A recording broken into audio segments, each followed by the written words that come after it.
Welcome back, everyone. Today, we're taking a deep dive into something, well, pretty personal, really. It's Dave Coulier's journey, through his battle with stage 3 non-Hodgkin's lymphoma. Yeah. We're kind of growing up watching Dave. Oh, yeah, absolutely. So this is, it's based on his exclusive interview with Parade magazine. Okay. And it offers a pretty powerful look, I think, into his experience. It does. It does. And I think, what you've brought us is a chance to really understand like what he's been going through. Yeah. And, our aim here, I think, is to go beyond just like the initial news reports Right. and really try to extract some key insights into like the realities of his diagnosis, Yeah. the demanding nature of the treatment, the vital support that he received, and ultimately, his resilience. Yeah. Which is just so inspiring. It is. Let's start at the beginning. Okay. So the interview shares that Dave received his diagnosis in October of last year. But it's interesting because it wasn't discovered through, typical cancer screening. Right. It sounds like it began with something really common. Exactly. It started with an upper respiratory infection. Right. Something I think we all experience, from time to time. Yeah. But for Dave, it triggered like an unusual swelling in his lymph nodes. Okay. And then following up on that, doctors found what were described as deposits at the bottom of his lungs, Okay. referred to as, and this is a mouthful, Yeah. ground glass opacity, or GGO. GGO, okay. And essentially what these are small, hazy areas, found in the lungs, Mm-hmm. which can sometimes be like an early indicator that something's going on. Right. So what's fascinating here is how these, subtle lung changes combined with just like a seemingly ordinary cold had such significant impact on him. Yeah. It's almost unsettling in a way to think Yeah. about how something as routine as a cold Right. could be the first sign of something much more serious. Yeah. And it sounds like early detection played, a crucial role here. Absolutely. And thanks in large part to his wife, Melissa. It does. The interview really highlights Melissa's, pivotal role in this. Yeah. She was the one who really encouraged him Yeah. to seek medical attention when these things started happening. Right. And, the doctors themselves felt that her prompt urging was vital Wow. and likely made a real difference in their ability to, address the lymphoma Yeah. at this stage. Yeah. So it really underscores the importance of, first of all, paying attention to our bodies, right? Mhm. But also the value of having someone in our lives who advocates for our well-being. It makes you wonder, like, how many people don't have that? Yeah, yeah, And don't have that person who's really pushing them to go get things checked out. absolutely. So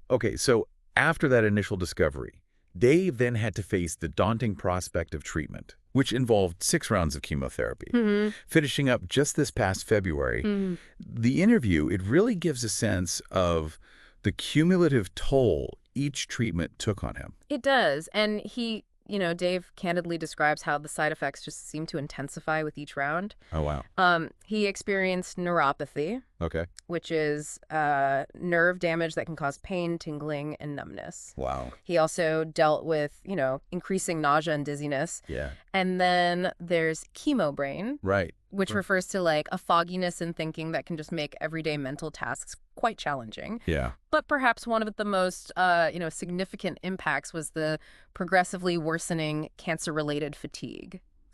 Yeah. That fatigue sounds overwhelming. Yeah. He even shared that there were days he simply didn't want to do anything. Mm-hmm. He couldn't even get out of bed. Yeah. That level of exhaustion, I think, can be hard Oh, yeah. for those who haven't experienced it firsthand to truly comprehend. You're right. It's a profound level of fatigue that goes far beyond just feeling tired. Right. And that wasn't the only way that his daily life was significantly altered. Okay.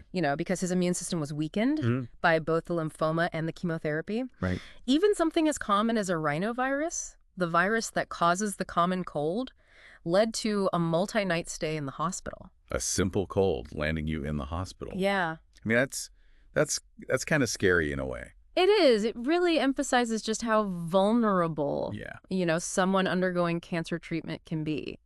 Now, throughout this entire journey, it's clear that Dave had an incredible source of strength Mm-hmm. and support in his wife, Melissa. Indeed. He explicitly states in the interview, quote, It's important that I've gotten to go through this journey with an incredible partner, my wife, Melissa. Mm. Her involvement in his care was extensive. Mhm. She managed his medications, provided immense comfort, and truly became just an indispensable part of his daily life Right. during this, challenging period. And Melissa brought more than just emotional support to the table, Right. given her background in holistic wellness. Exactly. As the co-founder of Live Well, Lid Well, Live well, led well. Okay. she implemented, significant dietary changes for Dave. Okay. This included eliminating all sugar Wow. and raw fish. Okay. The latter due to, the increased risk of infection with a compromised immune system. Right.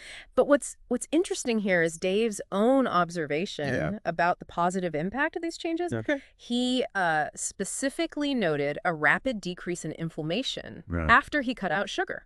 Oh, wow. So this highlights the often underestimated role of lifestyle factors Right. alongside medical treatment, right? Yeah. And how a proactive approach can really empower individuals Mm-hmm. facing serious illness. It makes you wonder how often patients, Yeah. actively explore these complementary strategies. Yeah, for sure. That's a really interesting point. And you can really sense the depth of their connection Yeah. when he reflects on how this experience has affected his family, Mm-hmm. especially, witnessing Melissa's exhaustion while she cared for him. Yes. And that quote is, quite powerful. Yeah. Quote, seeing my wife exhausted on those days when I'm like, can you get me some water? And I haven't taken my pills yet. She's been running ragged helping me. That's the picture that will stay with me, how this affects your family members. Right. It truly highlights, the ripple effect that a serious illness has on everyone around the person going through it. This whole experience for Dave has also been deeply intertwined with, Yeah. well, the absence of his very close friend, Bob Saget. Yes. It's particularly poignant that Bob passed away at the Right. same age Dave is now, 65. Good. And Dave's, sentiment, quote, I miss Bob so much, I truly had a brother in him, Yeah. really speaks volumes about, the profound connection that they shared. Yeah. And he clearly feels Bob's absence acutely, especially as he navigates his own, health challenges. And he even imagines how Bob would reacted to his diagnosis. Yeah. Picturing, those daily calls. Right. And that lovable, crazy support. Right. It's bittersweet. It is. And the fact that Dave still has moments where his first instinct is to reach out to Bob really underscores the depth of that loss. It makes you think about how we navigate grief Yeah. while, simultaneously facing our own significant personal battles. It's added another layer to Dave's story. Right. Is his family history with cancer. Yeah. And it's quite significant, isn't it? It is. His mother, a sister, and a niece have all had breast cancer. His older sister is currently living with cancer. Oh, my goodness. And his father passed away shortly after his brother's suicide. Wow. So this paints a picture of a family that has faced Yeah. a considerable amount of hardship and loss Right. related to illness. Given that family history, Yeah. it's interesting that Dave's diagnosis was lymphoma. Right. His wife even noted that, it was unexpected, considering the prevalence of what she referred to as BRCA1-related cancers, Right. typically affecting females and their family. And what's fascinating here is, kind of the unpredictable nature of cancer. Right. BRCA1 is a gene, and certain mutations in it can increase the risk of cancers, particularly breast and ovarian cancer, Okay. which is why its relevance was noted in their family history. Right. But even with a strong family history of one type of cancer linked to, specific genetic factors, Yeah. another entirely different type can still emerge. Wow. So it highlights that while genetics can certainly play a role. There are many other factors at play, that we're still learning about. Yeah. Now, anyone who knows Dave Coulier Yeah. knows he has a wonderful sense of humor. Yeah. And it sounds like that has been a really crucial way for him to cope Yeah. throughout this experience. Absolutely. His affable sense of humor really shines through, Yeah. even when he's discussing such a serious and challenging topic. Right. Take, for example, the playful photo he Oh, yeah. shared with John Stamos. Yeah. There was some public reaction to that, and Dave offered, some important context around it. And it's interesting how public figures navigating, Right. these kind of private struggles face such scrutiny. It makes you think. Yeah. What do you think this incident says about societal expectations? That's a great question. About how someone should behave, during a health crisis? Yeah, it definitely highlights how people process and express themselves Right. in difficult times can vary greatly. Yeah. And Dave really defended that photo, Right. explaining that it was their way of, navigating a tough journey through laughter. Yeah. And that it wasn't intended to be insensitive at all. Right. It speaks to how different people find their own ways to cope, I guess. Exactly. And, and his joke about looking like Uncle Fester with a hat because of his hair loss is another example. Yeah. Dave's use of humor isn't just about, deflecting. Right. It's a powerful way to reclaim agency, I think. Yeah. And maintain a sense of self when so much feels out of control. Yeah. It speaks to the human need to find light, even in the darkest of times. It does. He clearly believes in the power of, a positive attitude, Yeah. not just for his own well-being, but also, as a way to potentially offer inspiration to others. Yeah. It's admirable. Yeah. That even while facing, his own mortality, something that he openly acknowledges, having thought about, given his diagnosis and family history, Right. he's trying to find those moments of levity Yeah. and maintain that positive outlook. That's a crucial point. Recognizing the seriousness of the situation Right. and confronting those thoughts is a natural part of this process, right? Right. But then, we hear about this turning point, this positive PET scan, Oh, well. halfway through his treatment that showed no more cancer cells. Wow. That must have been, just an incredibly significant moment Oh, yeah. for him and Melissa. You can only imagine the relief Oh, yeah. and hope Absolutely. that news must have brought. And the doctors are optimistic, Yeah. suggesting a potentially very high curability rate. Wow. That's fantastic news. It is. Melissa also shared that, they had some really difficult what-if conversations. Yeah. Right. And Dave had come to a place of acceptance, Right. regardless of the outcome.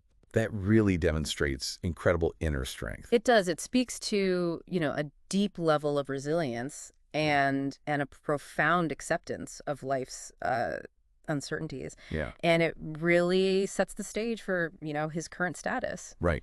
Which sounds so incredibly encouraging. Yes. So a recent biopsy on a lymph node in his neck showed no sign of cancer. That's huge news. That's huge news. That is. And he's now awaiting the results Right. of a CAT scan. With the hope that it'll confirm that the cancer will be in the rearview mirror. What's particularly moving, I think, is his statement on the day of the interview. Yeah. Quote, "Today is the first day that I really feel like, wow, I'm feeling pretty darn good. I feel like myself, and it's today." Wow. You can really sense the overwhelming feeling of relief and renewed hope in those words. For sure. It truly does feel like he's on the verge of a new chapter. Yeah. And it's so inspiring Yep. to see that he's already looking for ways to give back, Absolutely. having been invited to become an ambassador Right. for the V Foundation for Cancer Research. This is a really significant development. Yeah.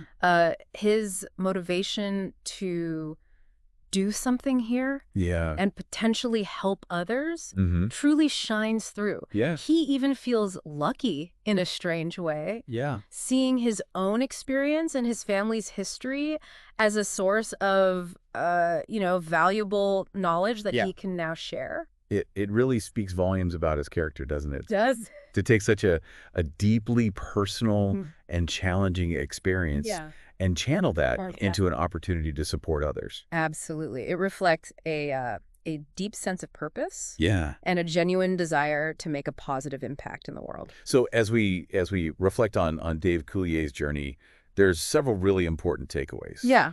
We've seen the immense challenges, right? of receiving a serious diagnosis and undergoing rigorous treatment. We've underscored the absolutely vital role Right. of a strong and supportive network, Yes. particularly the unwavering support of his wife, Melissa. Yeah.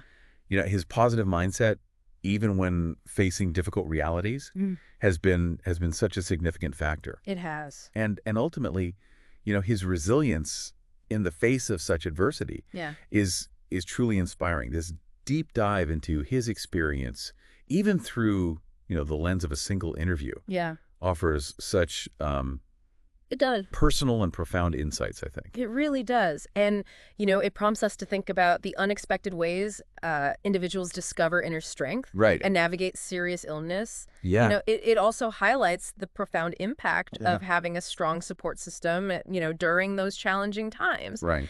And it begs the question for each of us, I think. Yeah. How would we approach such a significant health challenge? And what kind of support networks do we have in place? Not just for ourselves, Yeah. but for the people we care about. Right. Consider the resilience you've witnessed in Dave's story Yeah. and how you might cultivate that in your own life Mm. when facing difficulties, whatever they may be. That's a great point. Thanks for joining us for this deep dive. Absolutely. See you next time. See you later.